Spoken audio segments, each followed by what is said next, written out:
once you've made space, dissolving old habits enough and clearing yourself, now you can listen to that deep core wisdom that you hold. Now you can have that inner relationship. Anybody ever read Byron Katie's books or done the work? She talks a lot about the inner inquiry, which, you know, and so does AA, and so does a lot of different principles and philosophies of transformation or changing something for the better. It's all got this component. First you clear away what's not working for you, or you try to, you know, shake it up a little bit, or know you want to change, do something differently. Then, once you're a little bit more centered and clear, you start listening. You start engaging in a conversation with who you are. So that you can check in with yourself in each moment and say, is this next choice the one that aligns most with who I need and want to be? At my core of integrity, my deepest levels. If the answer is no, you can do it all you want, but it's going to give you some hard knocks and lead you right back to center and ask you to reclaim that again. So I found that my life goes very far, very fast, very positively. And when I say I had a really bad 2010, I mean it was really challenging, but really important for my next step in my evolution anyway. So I welcomed it. But I had to check in with myself every day and be like, this is so uncomfortable. I want peace. I want it to change. I want, you know, all this stuff. Wait a minute. Oh, I have peace. Oh, okay. Just clear out. How do we know that what's happening isn't for our best? It's when we decide that we know for sure that what's going on isn't what we need or want, that we begin to suffer. Even if you want to choose not to engage in a relationship or in a dynamic or an interaction, even if you choose to say no to it and walk away, you can still be at peace. It's still an opportunity for you to claim who you need and want to be in the moment. So you don't have to get all reactive and PO'd.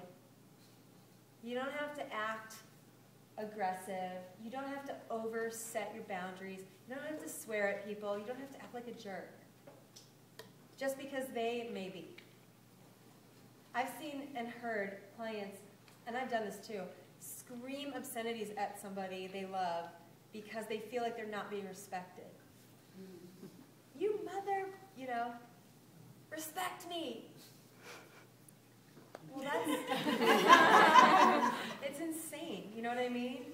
So the practice and art of being a yogi, I think, is lessening the amount of time we spend being hypocrites and acting towards ourselves and others in ways that we would not want them to act towards us. And part of that is even knowing what's your truth, what's your satya at all, so that you can follow it. And that truth may change through time, depending on who you are next and who you need to be next, right? So did I make it clear that just because you receive each experience as a teaching and a chance for you to find center and act from center, does not mean you have to stay in it? Like say someone, you know, you're in a relationship with starts beating you up. You don't sit there and go, well, this must be the exact thing that I need for my spiritual growth, and then stay for 20 years. You go, wow, this is so upsetting to me. And this is, I'm going to use this to get stronger, to get brighter, to get lighter, to believe in love more, to care for myself more, stand in my truth, to stand my ground and be vulnerable at the same time, and get what I really need most of all, which is probably to walk away from that relationship. However, you don't have to suffer so much while you're doing it. Do you see the difference? So when we sit there for 10 years and become a victim of our teaching, because we forget it's a teaching.